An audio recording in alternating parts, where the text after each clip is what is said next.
Minister of Employment, who has 5 minutes remaining. Oh, I'm sorry. Those are. Speaker, it's a great pleasure to rise. Okay. Oh, sorry. I'm sorry. She has full time. I misread the monitor here. Please continue. Thank you, Mr. Speaker. It's a great pleasure to rise in this place to talk about the Budget Implementation Act. Monsieur le Président, avant de... Mr. Speaker, before speaking to the Budget Implementation Act, I would like to talk about the measures that the government has taken to date in order to give all Canadians, including middle-class Canadians and those working hard to join it, opportunities to succeed as they need. On the 1% so that we could lower them for the middle class. And then we brought in the new Canada Child Benefit, which has lifted hundreds of thousands of children out of poverty. As a result of our CCB, 9 out of 10 Canadian families are getting more in benefits than they did under the previous system. Compared to the previous system of child benefits, the CCB is more generous and it better reaches those who need it the most. And recently, as announced in the fall economic statement, we're helping those who need it most by enhancing the Canada Child Benefit, indexing it to the rising cost of living. We're also strengthening the Canada Pension Plan, increasing the benefit for workers by as much as 50%, and this will not only help those who are retired now have more money in their pockets, but it will also help future retirees save enough for a dignified retirement. On top of that, our government is doing more to help those working hard to join the middle class by enhancing the working income tax benefit by an additional $500 million per year starting in 2019. We know that many people work long hours, sometimes in more than one job, to advance their careers and to support themselves and their families. And by letting low-income workers take home more money, the working income tax benefit offers real help to 1.5 million Canadians. And the steps that we've taken to date, Mr. Speaker, are having a real positive impact on our economy and for Canadians. Optimism is on the rise, and for good reason. Job creation is strong, with over 500,000 new jobs created since we took office, and the unemployment rate is at its lowest level since 2008. Youth unemployment is at a historic low, and Canada is the fastest-growing economy in the G7 by a wide margin, growing at an average rate of 3.7% over the last year, which is the fastest pace of growth since early 2006. Growth is forecast to be 3.1% in 2017, significantly above expectations at the beginning of the year. The fiscal outlook has improved by more than $6.5 billion annually on average from what was projected in Budget 2017 last March.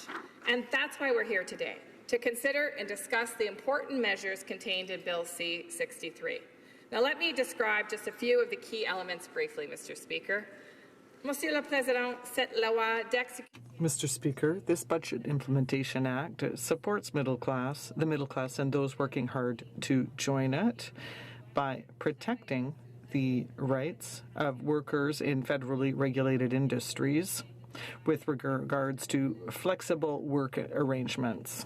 We face pressure to balance work and family responsibilities.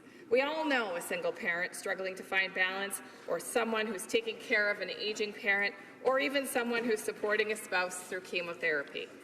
Our government was elected on a commitment to give workers in federally regulated workplaces the right to request flexible work arrangements, and we're delivering on that commitment.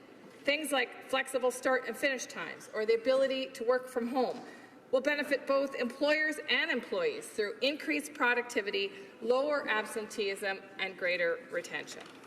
Budget 2017 also contained a gender-based analysis, ensuring that the implications of budgetary measures on men and women are considered thoroughly.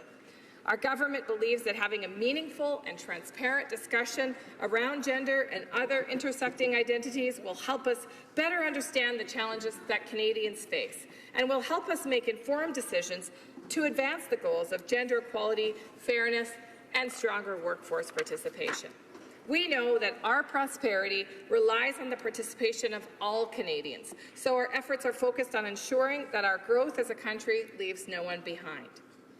Our government also recognizes that young Canadians today face challenges when it comes to finding and maintaining good, well-paying jobs. Many young Canadians tell us that not being able to get meaningful work experience is a significant barrier to getting that good job.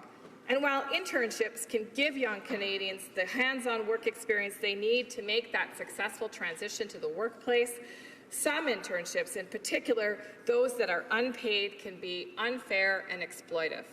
The Budget Implementation Act proposes to eliminate unpaid internships in federally regulated sectors where the internships are not part of a formal education program. These changes will also ensure that unpaid interns who are part of an educational program are entitled to labour standard protections such as maximum hours of work, weekly days of rest, and general holidays. It is the right thing to do for our young people who are trying to gain that necessary work experience to enter the labour force. Now, small businesses, Mr. Speaker, are a key driver of our economy and a cornerstone of communities across the country. As our plan works to grow the economy, small businesses see the benefits of that growth with lower taxes. Our government committed to reducing the small business tax rate to 9% from 11% effective January 1st, 2019, while ensuring that Canadian-controlled private corporation status is not used to reduce personal income tax obligations for high-income earners rather than supporting small businesses. And this means up to $7,500 in federal corporate tax savings per year that will help entrepreneurs and innovators do what they do best. Mr. Speaker, our government's plan to grow the economy is indeed working. Because of our strong economic growth, we continue to invest in the middle class and those working hard to join it. And whether it's ensuring more families can pay for the high cost of raising a family, ensuring more low-income workers can make ends meet, or implementing flexible work arrangements, smart investments like this will ensure that more Canadians have that fair chance at success. Thank you very much, Mr. Speaker.